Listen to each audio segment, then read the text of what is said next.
Bienvenidos a Temporada de Luciérnagas, una serie de conversaciones profundas con personas que han logrado iluminar su entorno. Esta es una invitación para que cada uno de nosotros encuentre esa chispa interna para aprender a brillar desde la autenticidad. Soy Lina y en cada episodio emprenderemos un viaje para explorar las historias de personas que han encontrado su luz y la han compartido con los demás. Las luciérnagas nos recuerdan que en los momentos más oscuros es cuando más podemos brillar e iluminar a otros. Bienvenidos a Temporada de Luciérnagas. Mariana Sanz de Santa María Franco. Por favor, el segundo apellido. Bienvenida a Temporada de Luciérnagas.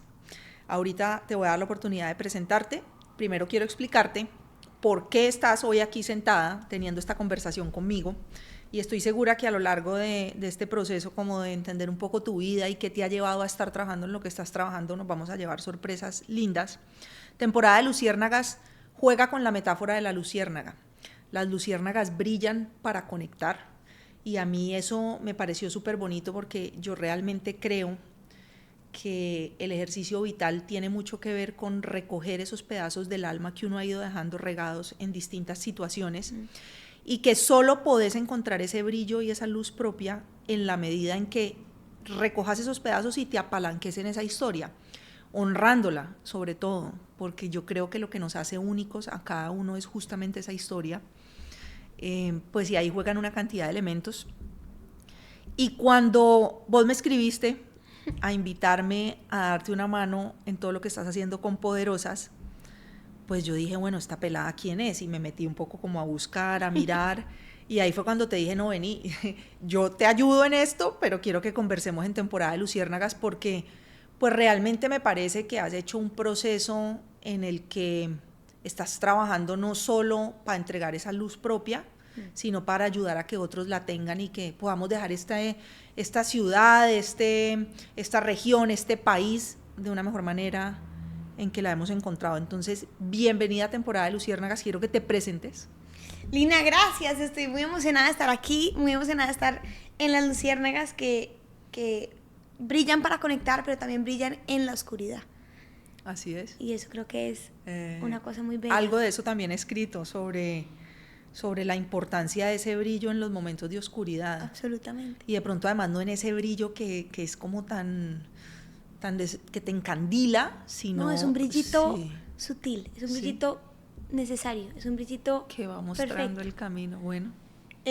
Mi nombre es Mariana Sanz Santa María Franco. Ese es tu vínculo con Cali, además. Ese es mi vínculo con Cali. Muy afortunadamente, cuando me preguntan de dónde soy, yo siempre digo soy de Bogotá y de Cali. Pero como así, sí, porque soy de las dos. Porque mi idiosincrasia, mi forma de moverme, mi forma, como se me estremece el cuerpo cuando oigo una salsa. Cuando vengo a Bogotá y oigo las chicharras, me mueve mucho, y pues porque Cali me fascina su resistencia, me fascina su fuerza, y muchas gracias por hacerme partícipe de esta luciérnaga.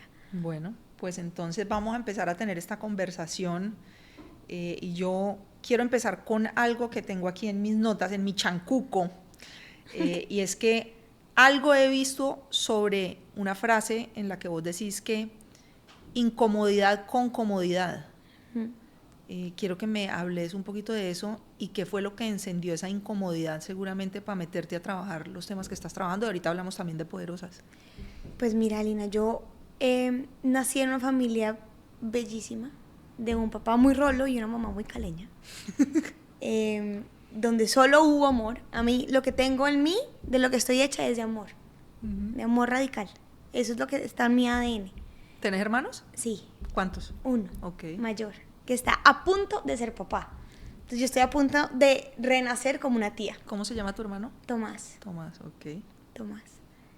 Y yo lo he tenido todo en la vida, lo he tenido todo. He tenido una familia maravillosa, un compañero, mi hermano, una educación suficiente, completa. Y no sé muy bien en qué momento, Lina, nos fuimos a vivir por el trabajo de mi papá a Nicaragua, después a Alemania, y para mí parte de mi identidad era, hola, yo soy colombiana y me llamo Mariana. Como lo primero en mi identidad era que yo era colombiana, pues porque estaba en un lugar y crecí durante 7 años fuera de Colombia. en un momento muy clave de construcción de identidad. ¿Adolescencia o qué? Sí, pues de mis 8 a mis 13 años. En ese momento donde quién soy. Y para mí lo más determinante de quién era, pues que yo era colombiana, porque no era del lugar donde estaba viviendo. ¿Y de dónde venía eso? Como esa claridad, como algo que te identificaba. Porque hablaba diferente, porque tenía otro acento, porque me gustaba comer otras cosas, porque bailaba. El baile fue demasiado representativo, pues porque yo llegaba a cualquier vaina del colegio, cualquier evento que sea, y yo bailaba y la gente, ¿tú por qué bailas así? Porque hace parte de donde nací, porque mi mamá se casó con un rolo, y creo que la angustia más horrible a bailar. era, no puede ser que mis hijos no vayan a llorar con una salsa.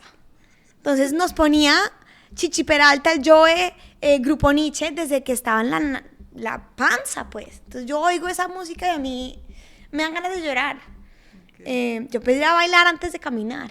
Entonces, ser colombiana era muy importante. Y me empecé a dar cuenta, quizás también por haber vivido fuera, pues que había unas personas que poco a poco fui evolucionando como ese reconocimiento de yo vivo muy cómoda. Yo tengo una vida muy cómoda. Tengo todo. Tengo todo. Y esa comodidad... ¿A qué edad fue esto? Y esto se relaciona un poco, yo creo que más o menos ante mis 8, 9, 10 años. ¿Tuviste esa claridad de vivo muy cómoda? Sí. Wow. Sí. ¿Y qué la...? No recuerdo bien. Mis papás siempre han tenido como una sensibilidad social muy importante y siempre nos hacían ver, nosotros podemos hacer eso, pero muchas personas que no. Yo tenía amigas del barrio que me hacían ver ese contraste. No sé bien cómo ni por qué tenía yo no sé por qué. Pero siempre estuve metida en el colegio, si había que hacer algún voluntariado, yo estaba, quizás también leyendo libros, viendo otras realidades, pero esto a mí me incomodaba mucho. Como a mí el tema de la justicia social desde muy chiquita, no estaba tranquila. Y esto se exacerbó cuando volvimos a Colombia. ¿A qué edad? Yo volví a Colombia a mis 13 años. Okay.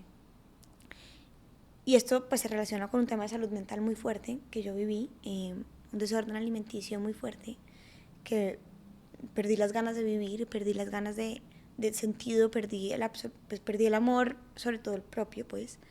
Y creo que encontré sentido en que yo vine al mundo a entregarlo todo y a dar amor.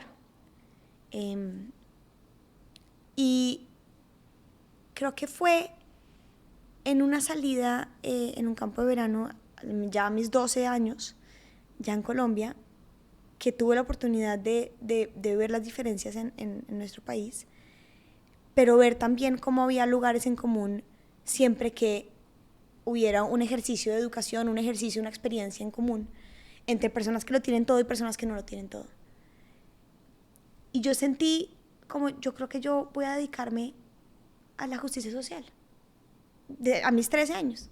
Como yo creo que esto va a ser lo mío. Y me acuerdo que en el colegio hubo en esa época, un poquito después, unas inundaciones muy fuertes en Colombia y había unos damnificados en muchas partes del país, y yo me salía de clases del colegio a ir a buscar y a recoger plata para mercados y demás. Después entendí que era el asistencialismo y el problema de eso, pero en esa época en el colegio pues resolver el problema. Yo tenía que ser parte de la solución y yo tenía que ser parte de moverme, y yo no iba, mis papás decían, tranquila, pues tú no tienes que resolverlo, pero yo sentía como un fuego muy fuerte, y eso me llevó a querer estudiar Derecho, como con la idea de, pues, que el derecho era la justicia social. Semestre 1 me di cuenta que no era el derecho, y que quizás mi movida era la educación, que esa era la verdadera justicia social. Poder que todos y todas sepamos lo mismo, que tengamos información de lo mismo. Esa es la verdadera equidad. El mismo acceso. Es la única posible equidad. Sí. No hay nada que logre equiparar las oportunidades más que haya mayor educación. Claro, esto es simplificar la dificultad de pues, de las desigualdades. Pero en mi segundo semestre vi en una pared de la universidad: ¿tú quieres enseñar por Colombia? Y yo, ¿qué es esto? Me metí a la página y dije, está en mi segundo semestre. Enseña por Colombia. Enseña por Colombia. Y yo quiero enseñar. Yo metí a la página, me dijeron, no, pues tienes que graduarte, espérate 5 años. Todavía no. Yo dije, yo no quiero esperar 5 años. Me fui hasta la oficina de ellos. Bueno, pónganme a servir tintos. Pero yo quiero saber ustedes qué hacen Ahí y cómo. seguías estudiando Derecho. Sí. Ustedes qué hacen, cómo lo hacen y cómo puedo ayudarles. Yo creo que ellos se encartaron con esta peladita intensa, pues, o sea, ya, cálmate. Tienes que graduarte para poderte aplicar. No, es que yo quiero hacer algo ya. Y fue así como me convertí en una de las primeras multiplicadoras de Enseña por Colombia, que era como una forma de ayudar no siendo, pues, profe con Enseña. Y me obsesioné, y todas mis vacaciones y todos mis fines de semana y todo mi tiempo libre era para meterme en otras cosas que tenía que ver con educación. Con la absoluta convicción de que yo me iba a graduar y iba a hacer Enseña por Colombia. Antes de que sigamos, yo quiero saber si podemos ahondar un poquito en ese tema de salud mental del que hablaste. Absolutamente. Porque quiero que me contés, hoy mirando hacia atrás, porque creo que son los momentos que le permiten a uno, claro, cuando uno está metido en el rollo y en el lío, es una mirada muy distinta a la mirada cuando uno analiza la historia hacia atrás. ¿Cuál fue el mayor aprendizaje que vos tuviste de todo ese momento de tu vida? Uy, Lina, mira, yo aún aprendo. O sea, yo sigo en terapia, han sido 25 años de terapia, de múltiples formas de terapia. ¿De aprender a quererte o de...? De aprender a comprender mi cabeza. Le pusimos un nombre a esa voz, que es la bruja, que hoy la veo no como una bruja como negativa, sino que por alguna razón está ahí. Una bruja que me sabotea, que me hace odiarme, que me hace no querer existir, que me hace decirme que no merezco existir, que tengo que ser más y más perfecta para poder merecer existir. ¿Y esa bruja por qué, esa voz por qué empezó a hablar más duro que las otras voces? Porque seguramente has identificado otras distintísimas, ¿no? Sí, tengo muchas voces. Tengo muchas voces muy intensas, además. No sé muy bien por qué empezó a hablar tan duro. No sé por qué empezó, y tan chiquita yo. Empezó cuando yo tenía 9 años, esa voz. Mi hija tiene 9 años. Sí. A esa edad empezó la bruja a hablar muy duro. Uh-huh. Y a manifestarse de diferentes formas. Que yo tenía que ser la mejor en el colegio, la mejor en educación física, la mejor en baile. ¿Como una sobreexigencia? Absoluta. Relacionada mucho con no merecimiento. Como si no cumples con unos estándares imposibles, no mereces vivir. ¿No te van a ver? ¿No vas a ser vista o es más un tema de merecimiento? Es más un tema como de... No es que no te van a ver, sino es que no mereces estar acá si no eres la mejor. Como tienes... Y tenía mucho que ver con... Yo tengo todo. Tienes demasiados privilegios. Y no los mereces a menos que seas perfecta. Tienes que poder merecerlos, pero siendo muy chiquita. Mucha conciencia, pero pues digo, sí. Como un exceso también de... Sí. Pues sí, pues como autosabotaje absoluto. Para mí sobre todo son las paradojas que vienen en la vida. Mira las maneras en que como seres humanos terminamos aprendiendo. El dolor es lo que nos forja. ¿Para qué costo? Sí, por eso, pero pues es como... Sí. Así no, es. sí, yo de verdad, Lina, a ver, esto fue muy doloroso para mi familia y para mí. Yo me morí clínicamente más de una vez. Yo dejé de comer. Yo solo quería Morirte. Yo intenté suicidarme más de una vez. Y esto no hay que romantizarlo, no hay que chistearlo, como la salud mental es un tema muy serio. Pero también tuve el privilegio, porque es un privilegio, de que mis papás pudieron tener, la sabiduría y la fortaleza de decir, esto hay que tratarlo con todos los profesionales que esto merece. ¿Tenías acceso y posibilidad? Tenía acceso y posibilidad.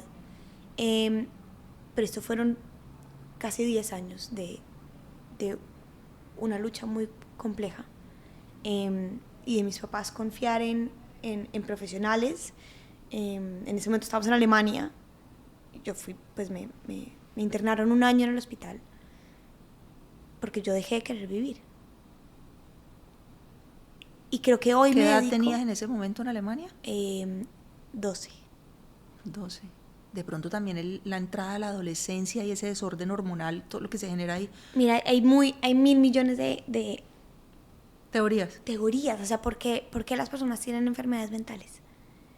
Entonces, dicen que no, pues porque tuvo un trauma, pues no necesariamente. ¿Por qué tenés problema de tiroides, Lina? Sí, ya lo sé. Es porque tienes diabetes, pues, pucha. Hay un tema de genética, hay un tema de configuración mental, un tema químico, un tema de contexto, un tema de eso. Y fui también entendiendo que esto no puede no relacionarse con una exigencia desbordada y desproporcionada a las mujeres, especialmente. Entonces también de alguna manera el feminismo... ¿Identificaste eso? Sí, mucho después entendí. Y el feminismo me permitió también emanciparme un poco y entender la bruja mejor y problematizarla y ponerle otro lugar y un tinte también político, como eso no es tan gratis. O no es solamente como una desafortunada configuración genética y contextual, como creo que hay también otras razones que pueden estar. Que seguramente debe haber elementos de tu familia también, como ese linaje, cómo se vivió, qué fue lo que pasó y cómo volviste a conectar con el deseo de vivir.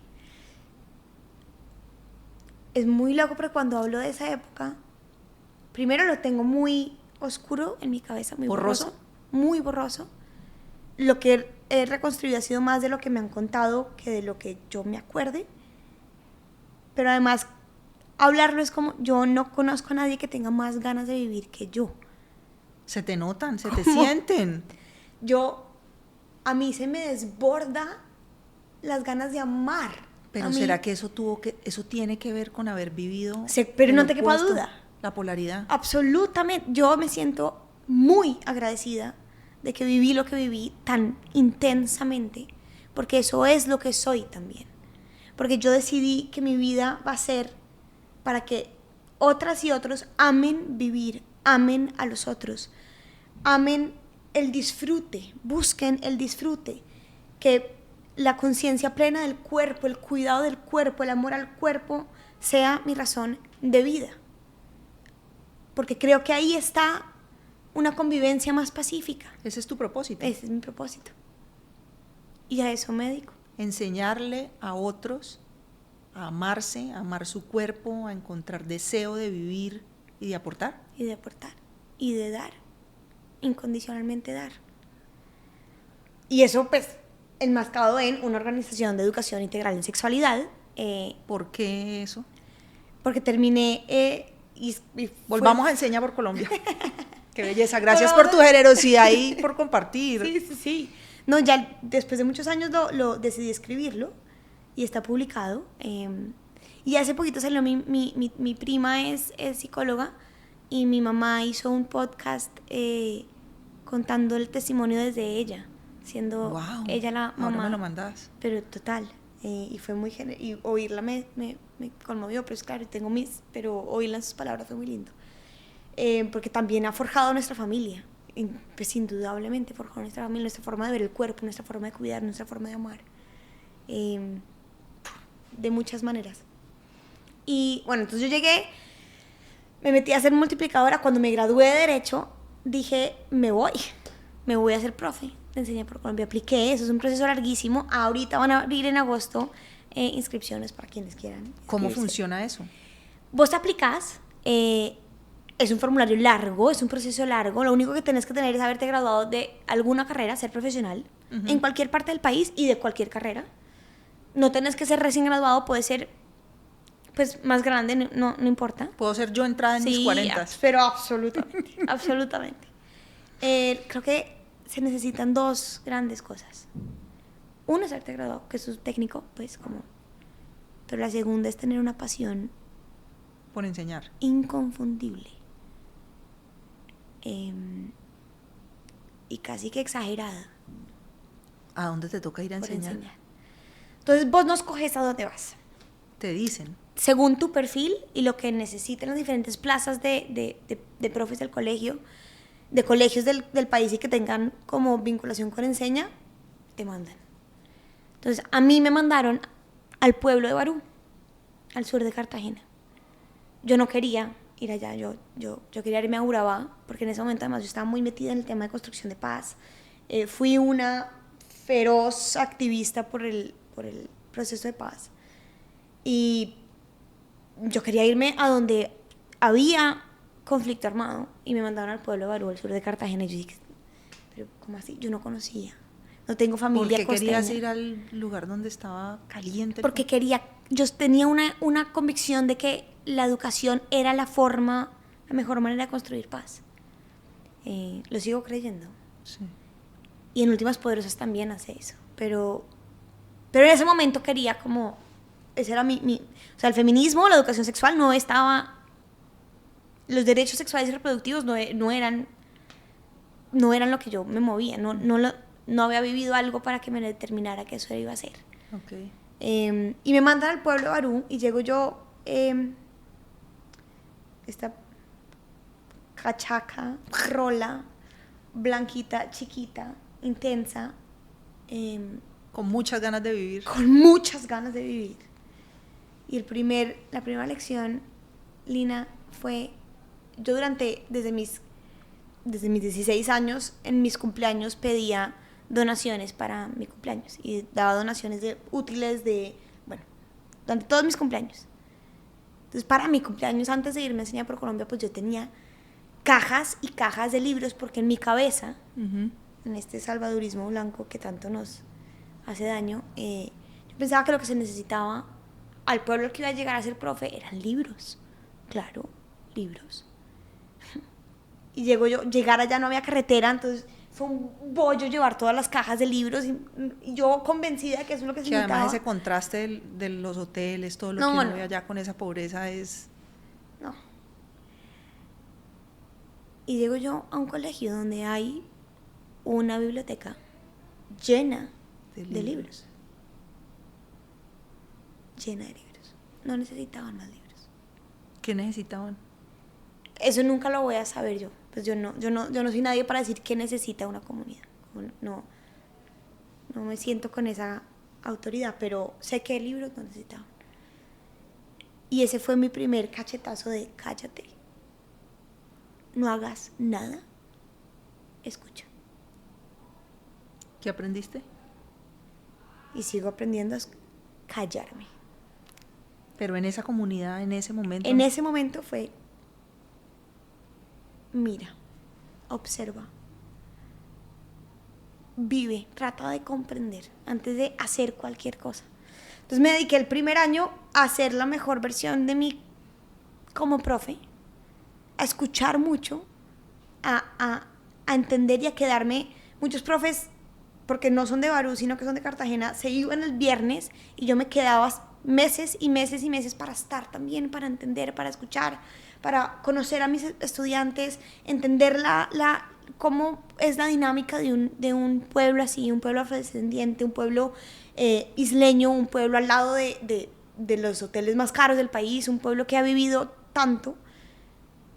Y me empecé a dar cuenta, poquito a poquito, como a finales de mi empecé a hacer 3 proyectos que fueron surgiendo porque fui escuchando. Uno fue que yo corro, me gusta mucho correr, me gusta mucho hacer deporte, mucho. Tenemos eso en común. Imagínate, me fascina. Y pues allá yo corría a las 5 de la mañana, nadie más corría. No, es que no se puede correr a ninguna otra hora, el calor. Yo era la profe que corre, era la profe que baila, era la profe que corre. Yo salía a correr y la gente empezó a conocerme. No, esa es la señora que corre, esa es la señora que corre. Y mis estudiantes, señor, yo también quiero correr. Ok, entonces empecé a invitar a mis estudiantes, veámonos, y los entrenaba. ¿Eran estudiantes de qué edad? Yo tenía 368 estudiantes, de quinto a 11, entonces tenía de todas las edades. Claro, los que empezaron a correr conmigo eran los más grandecitos, y los entrenaba y los retaba y no sé qué, y me los llevé a correr la media maratón del mar. en Cartagena, a 5 de ellos, fue espectacular. Entonces tenía un club de corredores, en donde hablábamos de disciplina y de cuidado del cuerpo también, en fin. Después empecé a ver pues que yo era profe de inglés, pero en el salón de clase no estaba logrando enseñar inglés porque son 60 estudiantes. Muertos del calor, pues no. Pero sí había algunos que sí querían aprender más inglés. Entonces empecé a construir un equipo que se llama el Focus Barú, en donde aprendíamos inglés por las noches. Entonces ya daba 12 horas de clase y por la noche daba más clase a un grupito de 20-25, pero enseñábamos inglés para que ellos fueran los guías turísticos del pueblo y que contaran su historia en inglés. Entonces yo no les enseñaba el verbo to be ni vocabulario, sino construyamos cómo ustedes contarían su historia. Y eso fue espectacular. Ellos guiaron, logré también que guiaran tours, ellos en inglés, eso fue divino.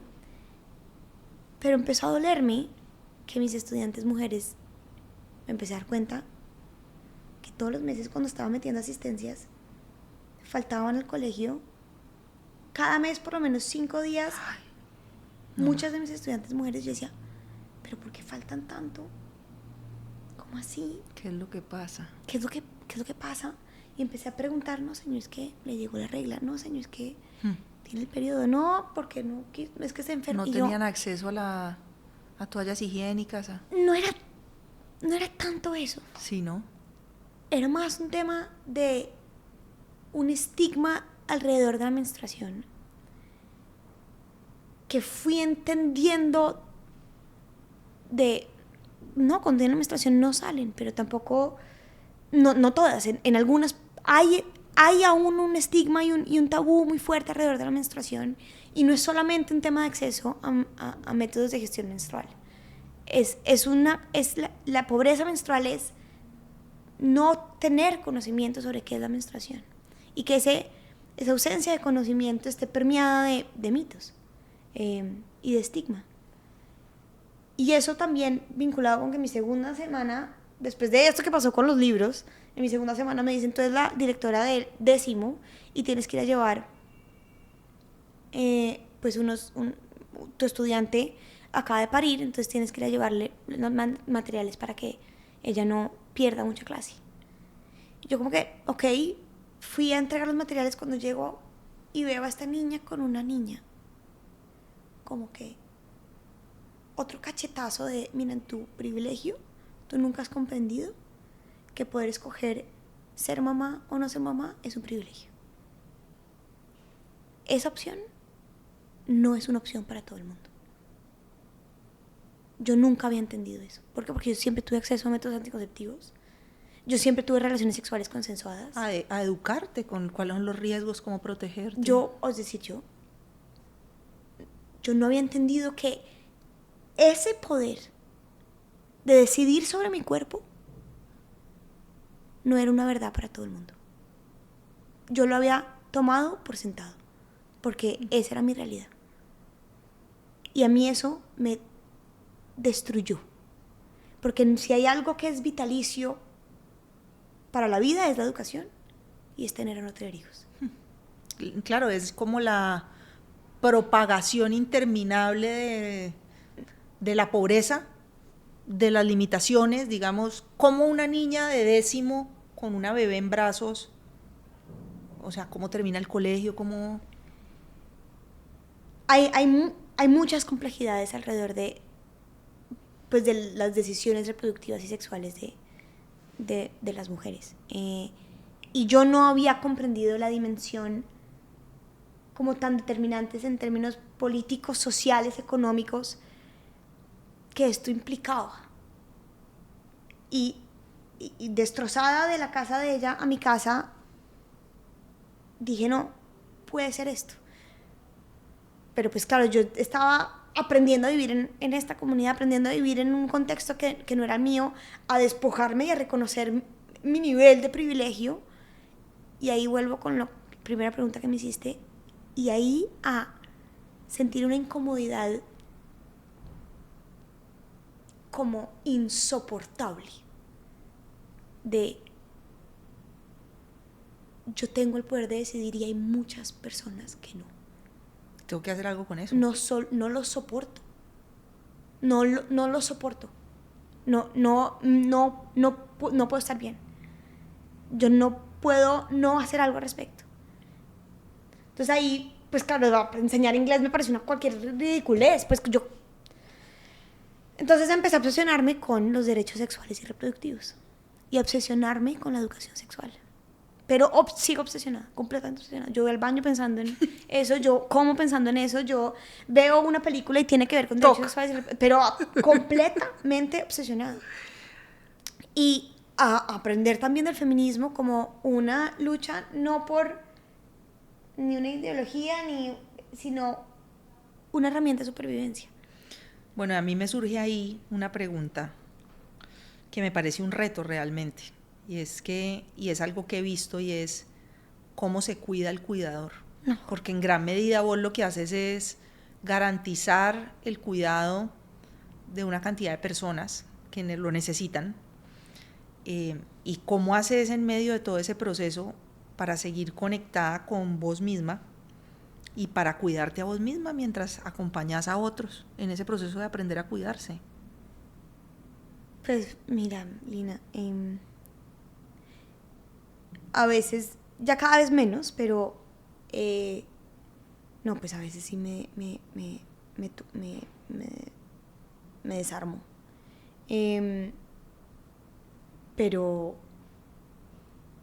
y a veces me pregunto también, esta obsesión por educar, por tratar de entender, por tratar de trabajar por la justicia, por los derechos, ¿será que esto es una cosa egoísta mía? Porque a mí me genera placer enseñar, a mí me genera placer saber que todas las poderosas y poderosos que pasan por este programa tienen más conocimiento, como eso me genera placer.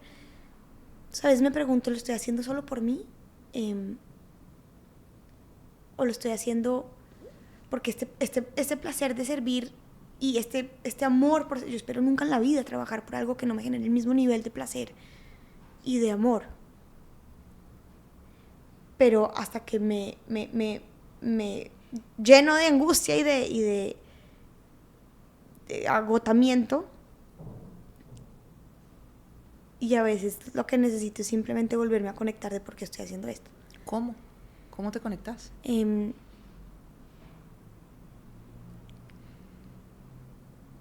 Por ejemplo, la semana pasada estuvimos en el cierre de un proyecto en Caquetá. Y ahora que soy pues la directora y tengo que hacer mucha gestión de buscar plata, de formular proyectos, de logística, de gestión, de cosas muy del escritorio, a veces no estoy enseñando. ¿Te hace falta estar ahí en campo? Me hace falta estar enseñando. Es lo que es. A veces quisiera que alguien más lo haga, pero yo quiero enseñar. Es que te oigo hablar y yo tuve el privilegio de servirle a mi ciudad como secretaria de gobierno en la administración de Maurice Armitage. Y yo me acuerdo que mi compromiso con él era un poco, vea, yo voy a estar acá dentro de la alcaldía movilizando al gabinete alrededor de sus apuestas estratégicas. Yo no puedo estar en la calle con usted. Es decir, pero había momentos en donde salía con él. Y a mí confrontarme con esas necesidades que había en Cali me bloqueaba, me sobrepasaba. Estar cerca de eso todo el tiempo no era buena manejándolo. O sea, yo trataba de encontrarle soluciones allá, pero cada vez que íbamos a entregar un colegio y llegábamos y veíamos a esos niños, a esos papás, yo decía, pucha, ¿cómo vamos a lograr cerrar esa brecha? ¿Vamos a acabar algún día? ¿Vamos a generar justicia social? ¿Esto será posible? ¿O esto es como una gota en o sea... No, quizás de pronto es que soy muy romántica y pero como sentarme en el piso a dar una clase completa y aprender de las poderosas y de los poderosos y de nuestros mentores y a mí me revitaliza, como me acuerdo. Te da energía, sí. De yo, ¿por qué estoy haciendo esto? Y tener conversaciones, estaba hablando, me acuerdo, con el macho más macho, pues, de Solano, Caquetá, que queda 4 horas en lancha de Florencia. el más macho, el de Chocolatina Jet, el que juega fútbol, no sé qué, que pasó por Poderosos. Y se estaba graduando. Y él lloraba. Y me decía, no quiero que se vayan, no quiero que se vayan. Este man, el más macho. Ustedes me cambiaron la forma de ser. Me mostraron otra forma de ser hombre. No quiero que se vayan, yo quiero ser ahora mentor. Y ver su humanidad y ver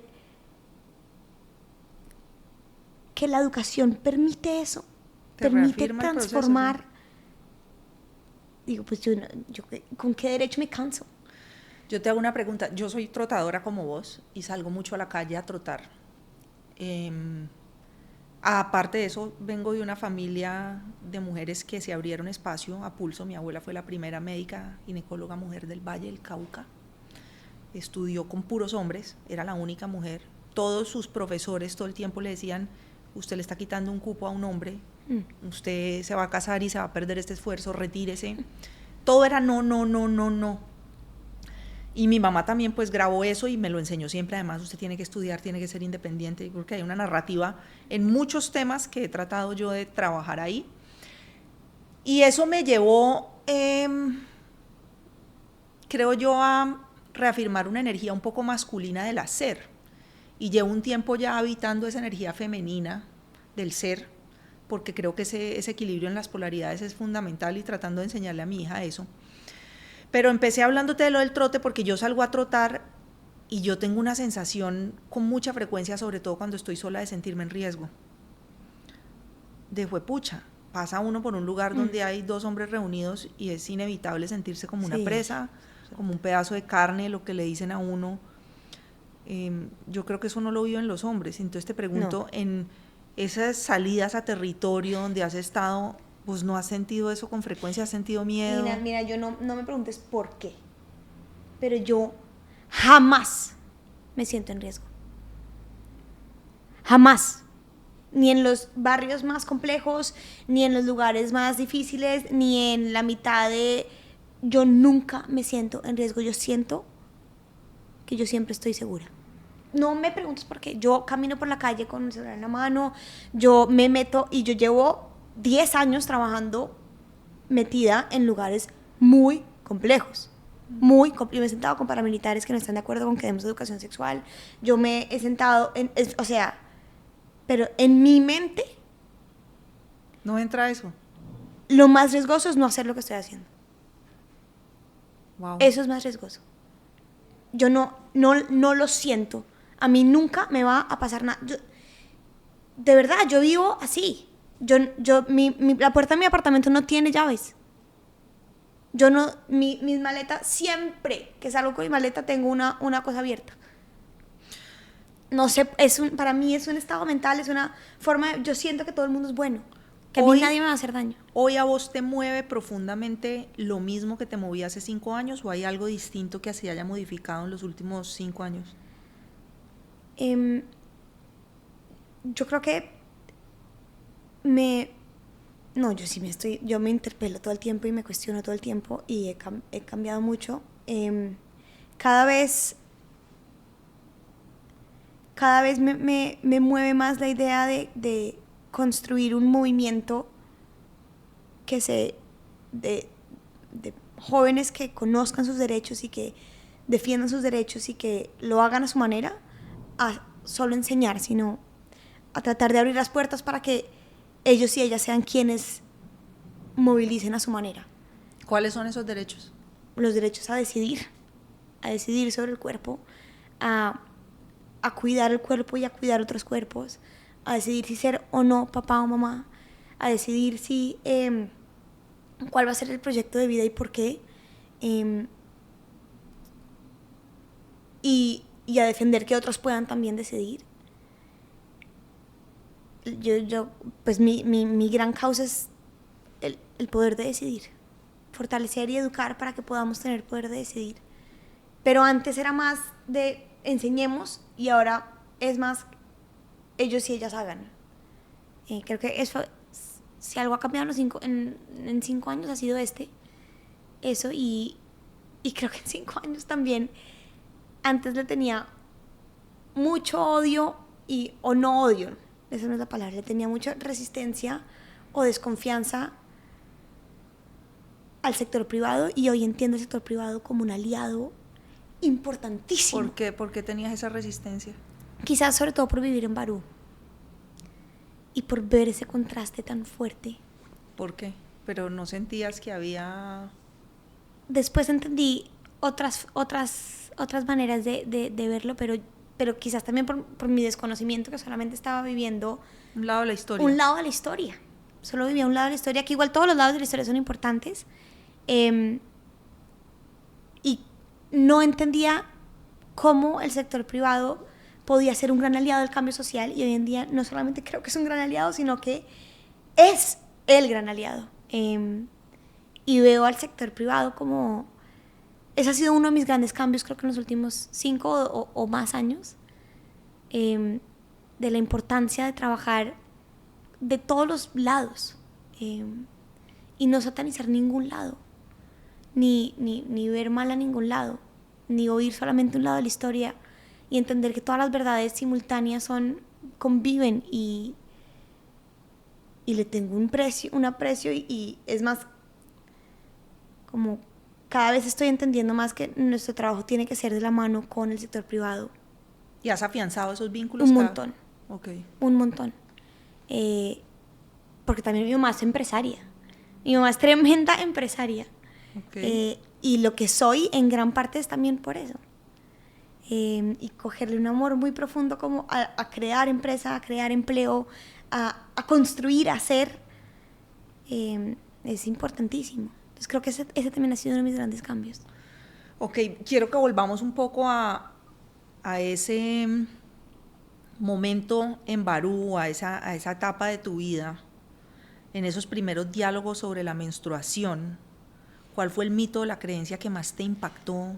Uy, me acuerdo mucho que una estudiante mía me dijo que no había podido, que no una moto no la había llevado porque la moto le dijo que sí tenía la menstruación, que se había montado en la moto y la moto se pinchó, y quien la llevaba en la moto le dijo que esto se pinchó porque tú tienes la regla, porque tú estás menstruando, pues en otras palabras.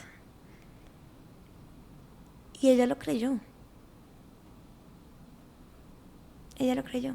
¿De dónde salen esas historias? Pues mira, pues la vi en un montón de narrativas, de historias, de literatura, de películas, de libros, nos han dicho de mil maneras que menstruar está sucio. Para darte un dato además muy interesante, y es, la menstruación está llena de células madre, incluso más que la médula, y tiene células madres que son capaces de regenerar, de sanar. Pero en el mundo de la medicina ha habido tanto rechazo por la menstruación que no han estudiado las propiedades sanatorias, pues, que pueden sanar de la menstruación por esa misma rechazo. Y yo creo que eso está cambiando, ha cambiado un montón, pero pues imagínate, la industria ha sido siempre usar toallas desechables, tampones desechables, porque la menstruación se desecha. Así nos enseñaron. Mira que te oigo hablar, yo estoy aprendiendo ahorita pues del tema de la perimenopausia, la menopausia, y veo ahí como un punto de unión, porque además he sentido, o sea, yo estoy segura que si los hombres tuvieran menopausia, ya habría no sé cuántos tipos de alternativas para hacerles la vida más fácil, y de alguna manera he sentido como una narrativa alrededor de aguante un poquito, espere, no tiene que, y yo digo, juepucha, es como una negación a un, y eso, sí, el patriarcado. No, pues, total, pues como así, una de las enfermedades menos diagnosticadas es la endometriosis, que la sufren muchísimas mujeres, y no, eso no se ha estudiado, ni se ha diagnosticado. ¿Qué tipo de resistencias o críticas has encontrado? Uy, todas. Porque yo creo que hablar de sexualidad, menstruación, violencia, pues no es tan fácil. Violencia de género. Todas. Contame un poquito cómo has manejado eso, cuáles han sido y cómo lo has manejado. Uy, todas.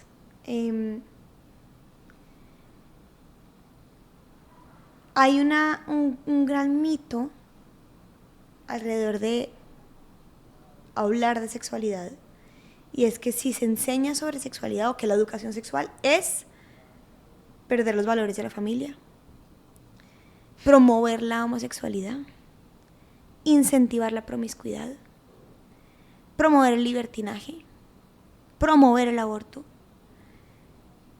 y quitarle la inocencia a los niños. Eso por un lado es lo que suelo recibir. ¿Eso tiene mucho que ver con la iglesia de pronto? Total. Tiene mucho que ver con la iglesia. Tiene mucho que ver con un miedo y con, sí, un miedo infundado pues del peligro que puede significar que podamos tomar decisiones más libres e informadas. Pues fíjate nomás cómo tomó generaciones que la tasa de natalidad cayera como ha caído en el mundo. Y eso hay multiplicidad de razones, ¿no? Pero una de esas razones indudablemente es que las mujeres podemos tomar decisiones. Ya sabemos qué implica.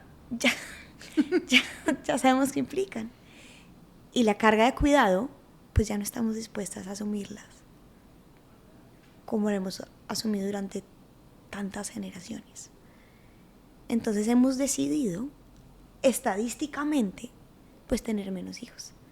Pero eso también tiene que ver con que, pues, que las condiciones para tenerlos no son las óptimas, que el equilibrio de las cargas no son los mismos, que la penalidad en los salarios no es el mismo.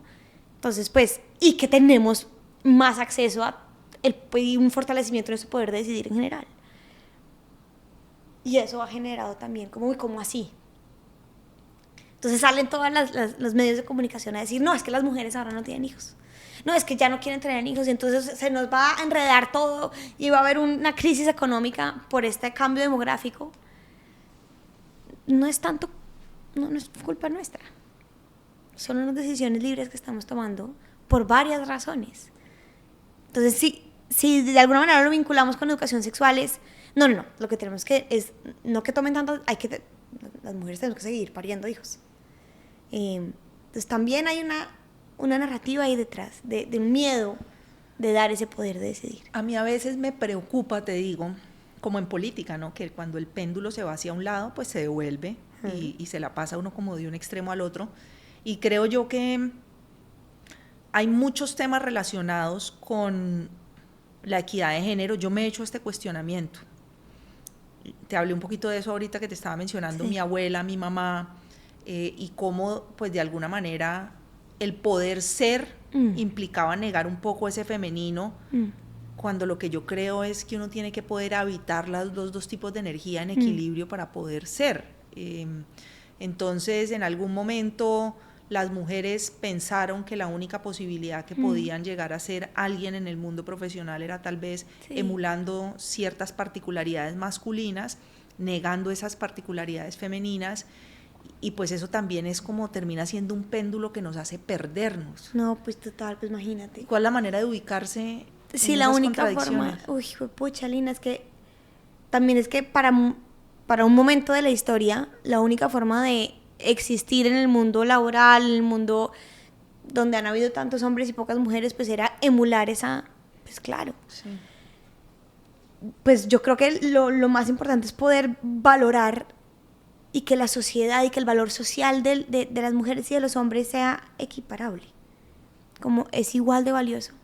Es igual de valioso lo que pueda traer a la mesa una mujer que lo que puede traer a la mesa un hombre. Es equiparar y horizontalizar un poco el valor de la mujer, el hombre, personas diversas, lo que pueden traer a la mesa. ¿Qué trae la energía masculina a la mesa y qué trae la energía femenina? Pues no sé si haya algo así como energía masculina o femenina. Creo que hay energías distintas y creo que hay mujeres que tienen más cosas de ciertas características que de otras, pero yo creo que nosotras tenemos una forma de ver el mundo distinta por nuestra historia, por lo que nos ha tocado hacer durante tantos años. Creo que vemos distinto, observamos distinto, valoramos distinto sentimos distinto, y no creo que ninguna sea mejor que la otra.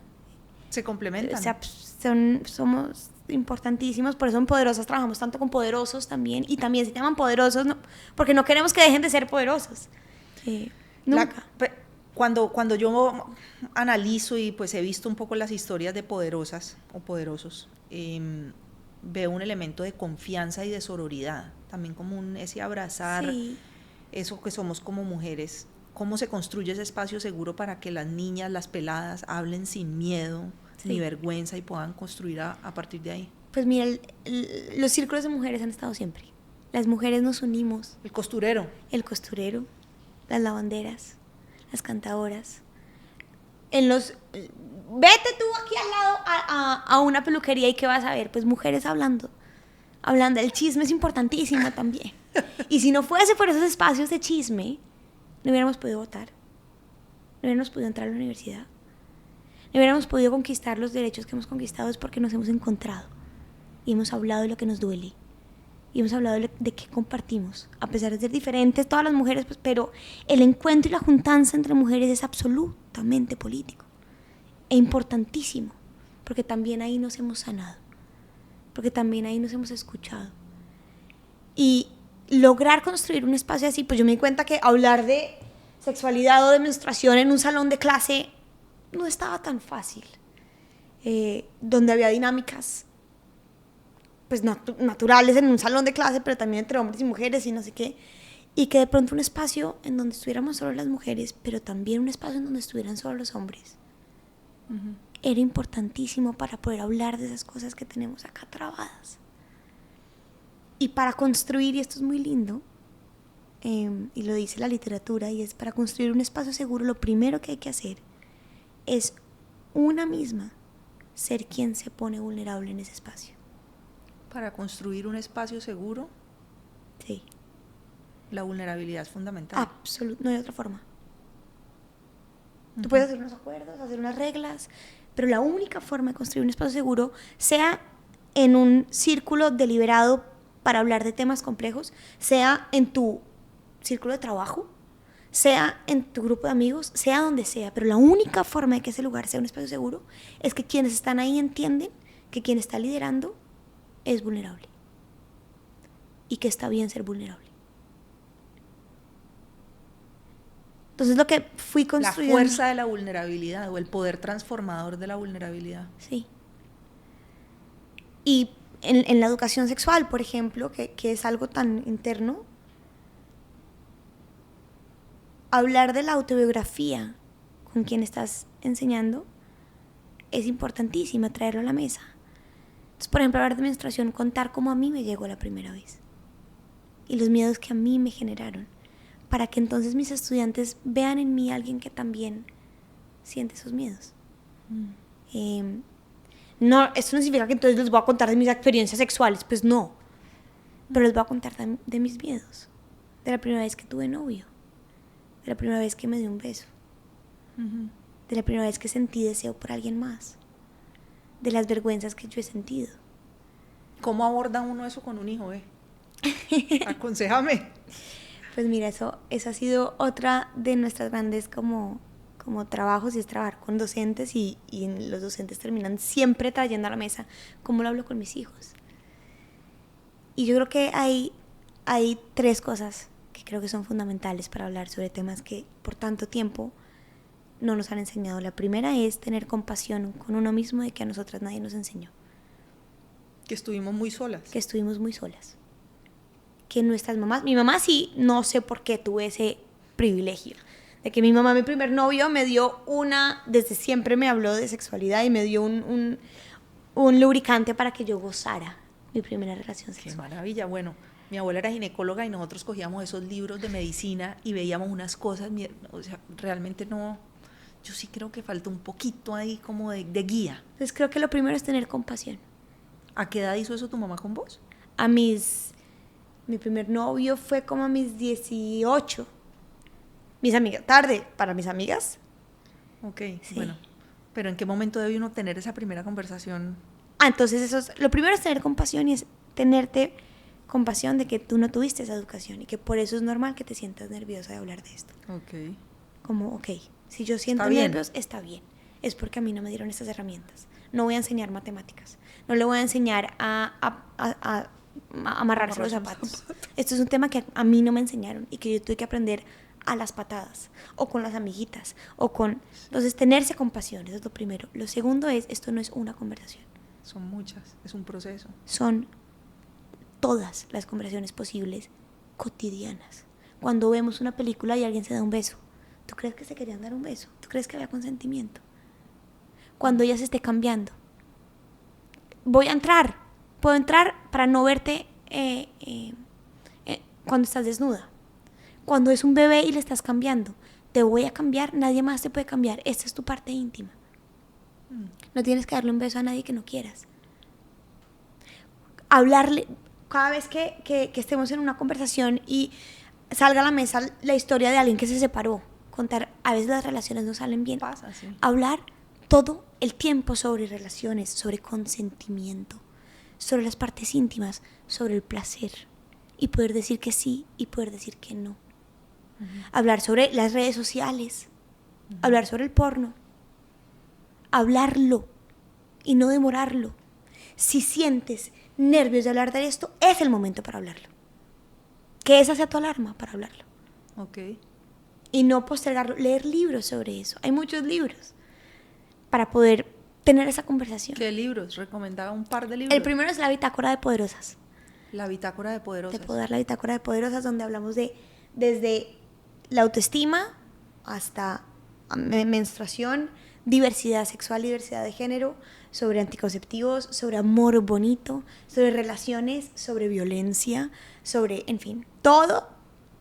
Claro que te la puedo dar, pero tenemos la lista de libros que son millones de libros, unos para niños más chiquitos, otros para más grandes, y yo creo que los libros es una gran herramienta para hablar de esto, pero también aprovechar las películas cuando estén viendo películas y pase algo. O sea, tratar de meter esa conversación en lo cotidiano. ¿Cuántos años está cumpliendo Poderosas? Poderosas lleva desde el 2021 constituida. Este año cumplimos 4 años y el próximo año, en marzo, cumplimos 5 años. Y en Cali ya llevamos 3 años trabajando en Cali. ¿Cómo les ha ido en Cali? Espectacular. ¿Por qué? Espectacular, porque aquí trabajamos con un grupo, por ejemplo, de jóvenes del Club Rotaract, que son unos pelados como súper líderes, que no necesariamente son de comunidades vulnerables o de mayor vulnerabilidad, y hemos trabajado también en Agua Blanca, en Llano Verde, en Siloé, en diferentes colegios, trabajando también con docentes. Y la fuerza y la apropiación de los temas de los pelados caleños y caleñas es distinta al resto del país. ¿La apertura de aprender, decís, o qué? Las ganas. Ok. Las ganas de aprender es... Mira, te voy a contar un cuento. Esta poderosa fue mamá a los 14 años. Y después otra vez a los 16 años. Y llegó a Poderosas a los 18. Ya era mamá de 2. Y en Poderosas aprendió sobre el poder de decidir.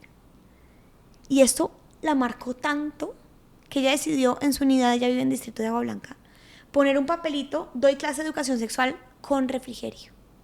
¿Para que la gente se motivara y fuera o qué? Y empezó ella a dar clase a otras mujeres, niñas y adolescentes para que aprendieran todo lo que ella aprendió. Y después montó y tiene una comunidad de más de 400 mujeres a las que ha acompañado a planificar, acceder libre, seguramente un aborto, a hablar sobre diversidad, a salir de dinámicas de violencia de género y de violencia sexual.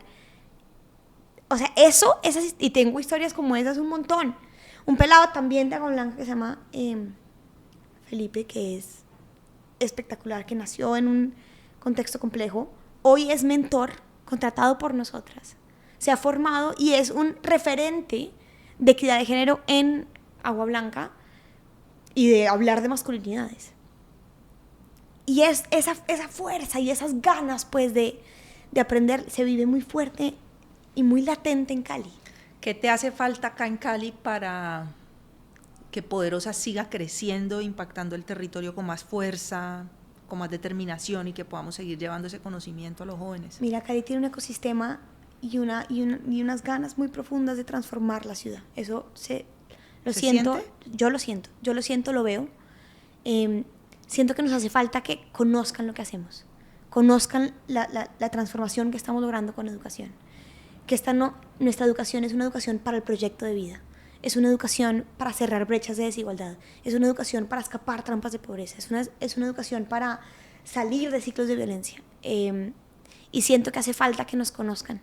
Y cuando digo nos conozcan, es este ecosistema de empresas, organizaciones, del sector público también, que le está apostando a una Cali distinta, que creen en Cali. Yo creo que eso es lo único que nos hace falta, porque ya tenemos una base de poderosas y poderosos que quieren seguir enseñando, que quieren seguir transformando. Eso es un poco lo que nos hace falta, pero acá queremos seguir trabajando. Pues yo te quiero decir una cosa. Admiro mucho tu vulnerabilidad y tu capacidad de poner sobre la mesa tu historia personal, cómo has apalancado en esa historia personal lo que es Poderosas, porque ahí está plasmado, y cómo le has regalado y le has entregado esos aprendizajes a tantos pelados de esta ciudad, de esta región, del país. Yo, pues, cuando me escribiste la primera vez, te dije, yo soy admiradora tuya, contá conmigo para lo que quieras y en lo que te pueda ayudar en este propósito, porque realmente creo que conocer nos hace libres y que ese es el mejor regalo que uno puede entregarle a cualquier ser humano, la posibilidad de aprender, de saber, lo que hablábamos ahorita sobre la educación. Para mí ha sido un gusto conversar con vos en este espacio. Yo no tengo duda hoy, después de esta hora y pico en la que hemos estado aquí conversando, que vos sos una luciérnaga. Y bueno, pues bienvenida siempre a Temporada de Luciérnagas, a Cali. No sé si nos quedó algo por fuera que quieras decir para cerrar. Yo quiero decirte una cosa, Lina, y es, mira, yo tengo que estar todo el tiempo pidiendo cacao. Todo el tiempo. PhD en pedir cacao. O sea, tengo que estar todo el tiempo buscando reuniones, dando el pitch de Poderosas, buscando aliados, buscar plata y buscar apoyo y buscar, es agotador. Porque de cada 100 personas que le escribo, más o menos 90 me dicen, no, qué bonito lo que haces, pero bueno. Y ya estoy acostumbrada, ya tengo callo. Okay. Pero son pocas y contadas veces que me dicen que sí. Y tú también eres una luciérnaga. Muchas gracias. Y tú me dijiste que sí con un chat, sin ni siquiera conocerme. Y eso es enorme. Gracias. Bueno, pues ojalá esto sea el comienzo de una historia en la que podamos hacer cosas para esta región. ¡Y mira lo que te trae! Casi se me olvida. Por favor. Morite. La camiseta de Poderosas. Y tenés que saber que poner estas camisetas es creer que una realidad más equitativa, más libre, más justa y más bonita es posible. No, pues, qué regalote. Mira cómo se ponétela, pues. Te la pones para la cena poderosa. Eso, eso, ahí está. Para la cena poderosa que vamos a tener acá, está divina. Espectacular. Mil gracias. Gracias. Gracias por apoyar Temporada de Luciérnagas. No olvides suscribirte y seguirnos en Instagram, YouTube y Spotify. Nos vemos en el próximo episodio.